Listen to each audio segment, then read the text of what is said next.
আল্লাহ পাকের শুকরিয়া যে আমাকে নির্দোষভাবে প্রমাণ করা হয়েছে এবং আমি যে নির্দোষ এটা সবার কাছে উন্মোচিত হয়েছে। যারা প্রকৃত হত্যাকারী ছিল তাদের সর্বোচ্চ শাস্তি হোক, এটা আমার এখন চাওয়া। আজকে যখন আপনি আদালতে তাকে জামিন চাইলেন তখন আপনাকে বিচারক কোন গ্রাউন্ডের আমাকে বললেন যে এই আসামিকে যে গ্রেপ্তার করা হলো, যে এই যে তিনজন আসামি পরবর্তীতে গ্রেপ্তার হলো, এই তিনজনের কাছ থেকে কি উদ্ধার হয়েছে এবং এই তিনজন স্বীকারোক্তিতে কি বলে। আমি বিজ্ঞ আদালতের কাছে পেশ করেছি যে ওই দুইটা মোবাইল ফোন এবং রাউটার এটা উদ্ধার হয়েছে এবং তিনজন আসামি পৃথক পৃথকভাবে তিনজন ম্যাজিস্ট্রেটের কাছে স্বীকারোক্তি দিয়েছে এবং এই স্বীকারোক্তিগুলো একেবারে তিনজনের একই এবং সেখানে দেখা যাচ্ছে যে এরা তিনজন ব্যতি রেখে এই আজকের এই আসামি বা অন্য কোনো তৃতীয় কোনো ব্যক্তি এর সঙ্গে সম্পৃক্ত নাই এবং বিজ্ঞ বিচারক সেইটাই আমাদের টোটাল নথিটা 164 এবং এই যে র্যাবের ফরওয়ার্ডিং এবং পুলিশের ফরওয়ার্ডিং সব তথ্য পর্যালোচনা করে তিনি আপাততভাবে এই আসামির সম্পৃক্ততা না পাওয়ার কারণে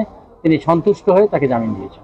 আমার এই ব্যাপারে অনুভূতি হলো, আসলে আমি তো কয়েকদিন খুব মানসিক টেনশনে ছিলাম যে আমার ছেলে তো আসলে নির্দোষ আর কি, যেটা ডিবি এবং স্থানীয় পুলিশ প্রশাসনের নির্ভুল তদন্তের মাধ্যমে আসল খনি তারা বের হয়ে পড়েছে আর কি। আমার ছেলে নির্দোষ থাকার পরে সে জেলখানায় ছিল, এটা আমি খুব কষ্টই ছিলাম। আজকে বিজ্ঞ আদালত তাকে জামিন মঞ্জুর করে দিয়েছে, এর জন্য আমি অত্যন্ত সন্তুষ্ট এবং খুশি। এবং বিশেষ করে মিডিয়া, আপনার সাংবাদিক যারা, তারা আমাদের এই ব্যাপারে সবসময় আমাদের পক্ষে নিরপেক্ষতার সাথে সংবাদ পরিবেশন করছেন, এই জন্য আমি আপনাদেরকে মোবারকবাদ জানাই। অন্য বিষয়ে আমার কোনো চাপ নেই। সাংবাদিকদের সামনে তো র্যাব এই কথা স্পষ্ট বলেছে যে আপনি আমি স্বীকারোক্তি দিইনি, এখন পরে তারা কেন দিয়েছে বা কি জন্য দিয়েছে। ব্যাপারে আরেকটা অভিযোগ যে আপনি এই যে প্রেম করেন এবং জুয়া খেলেন, এই জাতীয় যে অভিযোগ করেছে, এই বিষয়ে আপনি কি বলবেন? সকলগুলো মিথ্যা, কোনগুলোর সাথে আমি জড়িত না। আর বিশেষ করে যে তিনজন খুনি আমার স্ত্রীকে নির্মমভাবে হত্যা করেছে, রাষ্ট্রীয় সংবিধান আইনে যেন সর্বোচ্চ শাস্তি হয়, এই দাবি আমি জানাচ্ছি। একটা মহিলাকে খুন করে তারই বাড়ির ডিপ ফ্রিজের মধ্যে রাখা হয়েছিল এবং তার বাড়ি থেকে দুটো মোবাইল ফোন এবং রাউটার মিসইউজ হয়েছিল। তার পরবর্তীতে এই কেসটা রেকর্ড হওয়ার পরেই এটা ছায়া তদন্ত করার জন্য র্যাব আজকের এই আসামিকে প্রথমে গ্রেপ্তার করে। তাদের সন্দেহ হয়েছিল যে হয়তো বা এই আসামির সঙ্গে জড়িত থাকতে পারে, কারণ তারা দুইটা বিষয় নিয়ে আগানোর চেষ্টা করেছিল যে এই ছেলেটা হয়তো বকে যাওয়া ছেলে, তার একটা হাত খরচের ব্যাপার আছে, সেকেন্ডলি হলো যে তার একটা প্রেম ঘটিত ব্যাপার আছে।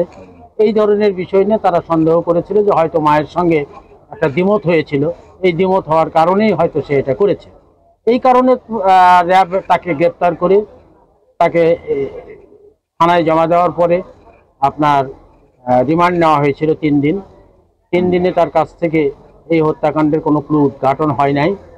এদিকে পুলিশ তদন্ত করাকালীন তার যে ওই যে দুইটা ফোন মিসইউজ হয়েছিল, এই দুইটা মোবাইল ফোনকে ট্র্যাকিং করে তারা এর তথ্য বের করতে সক্ষম হয়ে প্রথমত এই তার বাসার 4 তলায় একজন মহিলা মাবিয়া সুলতানা হাসি, তাকে গ্রেপ্তার করে। গ্রেপ্তার করলে সে প্রথমত স্বীকার করে যে হ্যাঁ, আমার বাসায় কিছু লোকজন যাতায়াত করতো, এইটা এই মহিলা পছন্দ করতো না এবং আমাকে সে বাসা ছেড়ে দেওয়ার জন্য আমাকে আলটিমেটাম দেয়। এই কারণেই আমি এই হত্যাকাণ্ডটা জনৈক মুসলিম এবং সুমন রায়ের সহযোগিতায় আমি এটা করেছি। আর তার যদি এই মামলার সঙ্গে কোনো সম্পৃক্ততা না থাকে এবং তদন্তকালীন পুলিশ যদি আরও তদন্ত চলবে, যদি তদন্তকালীন আর কোনো তথ্য না পায়, তাহলে চার্জশিট যখন দাখিল করবে তখন তাকে ফাইনাল রিপোর্ট দিতে পারে। হলো জেলা ও দায়রা জজ বগুড়া, বিজ্ঞ দায়রা জজ জনাব শাহজাহান কবির। আমার নাম advocate Utpal Kumar Bagchi, senior advocate, জজ কোর্ট বগুড়া।